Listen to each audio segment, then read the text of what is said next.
म्हणतो निश्चितच वचन म्हणते हो त्यावेळी माझ्या प्रश्नाची समज तुला मिळतील तेव्हा खूप ब्रह्मचारी हो या मोठ्यावर केव्हा दर्शनाचा खाकला होता तसा काही घेऊन आला नाही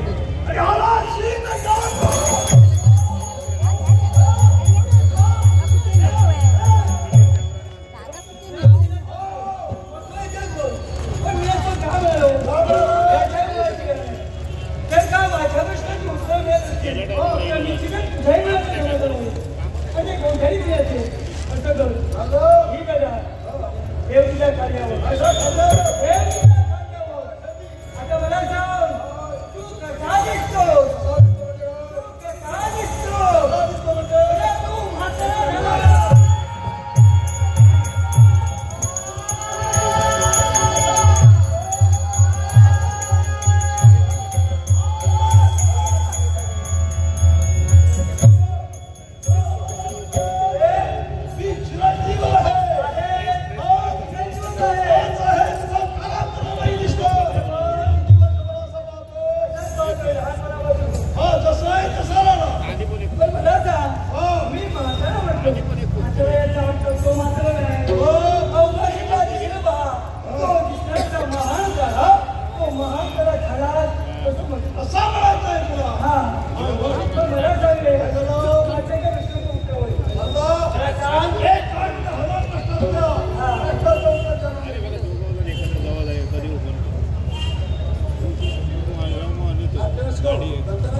गणेश कुंडात उतरून गेला असं सांगत असताना हिने उतरण्याचा प्रयत्न आपल्या जीवनात केला आणि उतरलीचा आणि आत्मविश्वास वाढू लागला. कारण जे संकट निर्माण झालं जे संकट निवारण करण्यासाठी माझा देवळीची धावणं केली. म्हणून हे ओंकारसाठी गजानना हे सिद्धायका हे दुःखनिवारका हे धावणे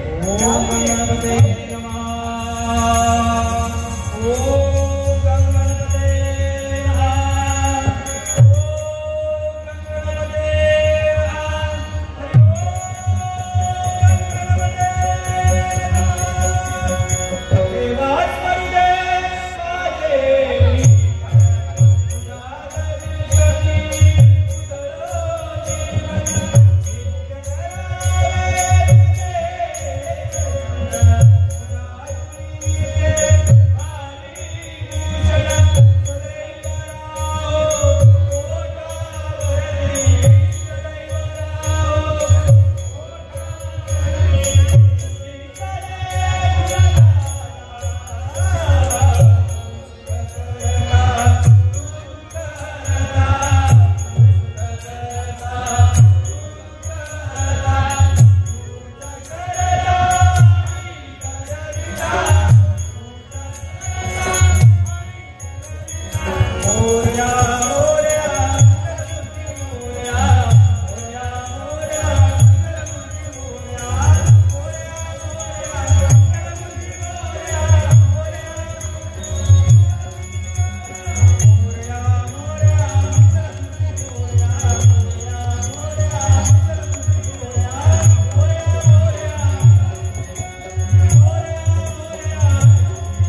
माळी माळी साधू संत एकी घरात होती दिवाळी दसरा. आता मी संत आणि संतांचा ह्या सोबत नाही. थंड संत एका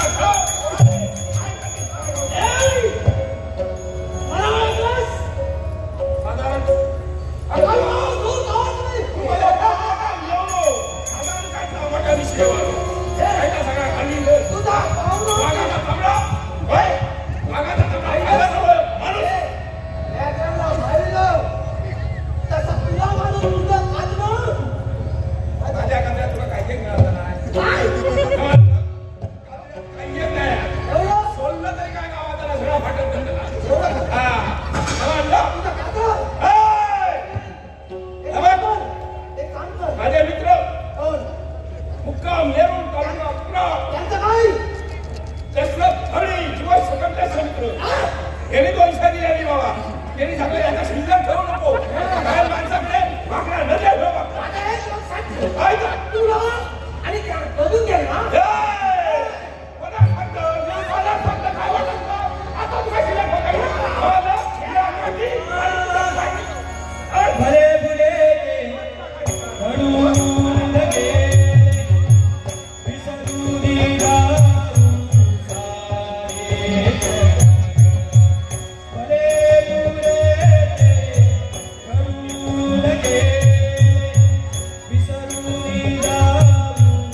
ही कौतुकची कन्या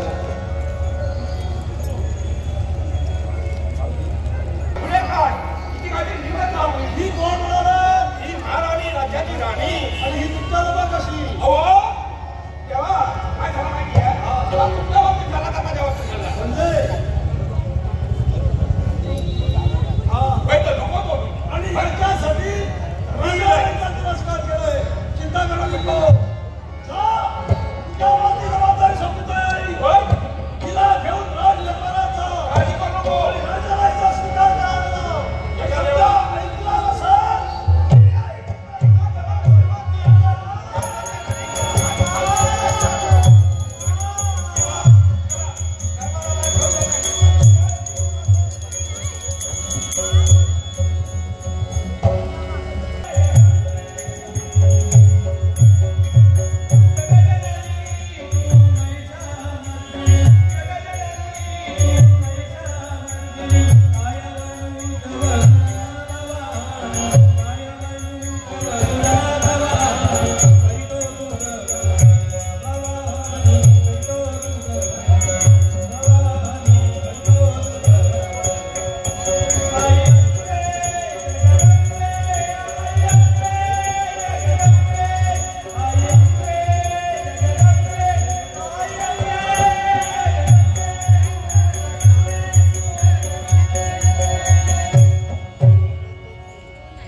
कोणी कैलास पर्वतावरील अवर्णीय शोभा आहे आणि इथे प्रशांत वातावरण आणि म्हणूनच या कैलास पर्वतावर सदैव सुख शांती समृद्धी लागते याला कारण काय तर या कैलास पर्वतावर पार्वती परमेश्वराचं वास्तव्य जिथं जिथं पार्वती परमेश्वराचं वास्तव्य तिथं तिथं सुख शांती समृद्धी सदैव नजर दिसते म्हणून त्या विश्वाच्या पाठीवर या जगत जननीची एकत्रित भक्ती करणारे कित्येक भक्त आहेत जे भक्त माझी एक इच्छेने भक्ती करतायत त्या भक्तांच्या जीवनातील दुःख दूर करून त्याला सुखाची प्राप्ती करून देणार या विश्वाच्या जननीचं कर्तव्य म्हणूनच ही अग्निज्वाला देवी आज मूर्त स्वरूपात आपल्या भक्तांना दर्शन देण्यासाठी आज मूर्त स्वरूपात दर्शन देण्यासाठी साऱ्यांना आशीर्वाद देते प्रत्येकाच्या घरात सुख शांती समृद्धी राहते किडापिडाकडे असा या आदिमय आदिशक्तीचा शिवमंगल आशीर्वाद शिवमंगल आशीर्वाद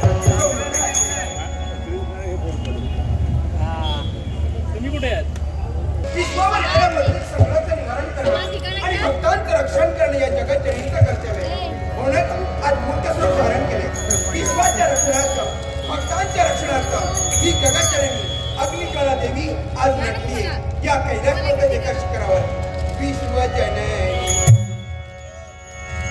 विश्व माता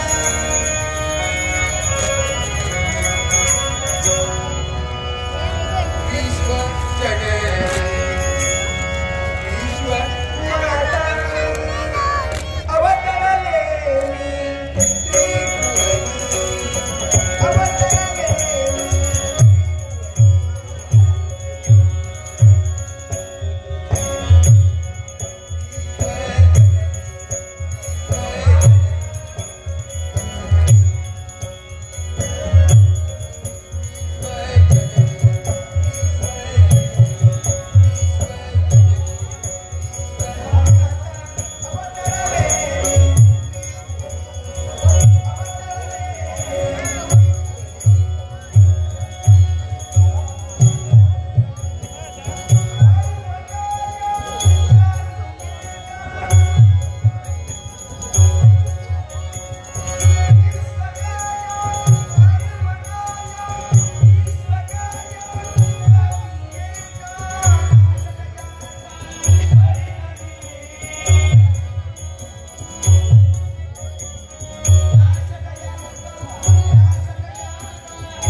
या विश्वाची जननी आज अवतीर्ण झाली. प्रत्येक भक्तांच्या इच्छा आकांक्षा मला परिपूर्ण करायच्या आहेत. जो जो भक्त आपल्या कसोटीला उतरला त्याच्या जीवनातील सारी दुःख दूर करून त्यांना सुखाची प्राप्ती करून देणं हे माझं कर्तव्य आहे. म्हणून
पण मी स्वतः बसणार नाही.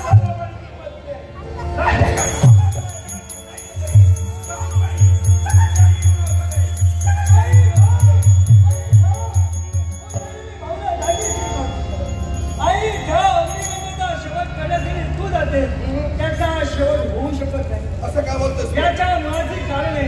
कारण तो वरती आहे आणि वरदान कुणाचं असेल तर भक्त सगळं हनुमंत.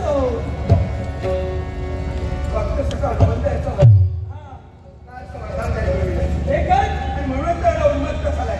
आई तो भक्त सगळं हनुमंताचाच म्हटली नव्हे तर गणपती गजाननाचा वरती. कपट आणि कारस्थान हे या दानवांच्या जणू काही पाचवीलाच बोललेले आहे. माझा बाप गणेश याची भक्ती करून आणि हनुमंताची भक्ती करून दुहेरी पद्धतीने त्याने वरदान प्राप्त केले. पण आम्ही देवत आहोत या विश्वासाची आहोत. दानवांचे कपट कारस्थान हणून पाडून ते विश्वाला सगळ्याचं निवारण करणं आमचं कर्तव्य आहे. मग चिंता कशाला करतोय? आम्ही सारी देवता या संकटाचं निवारण करण्यासाठी पहा. ओम निर्मळ गणेश, ओम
आत्मविश्वास वाढला किंवा भक्त सगळं हनुमंत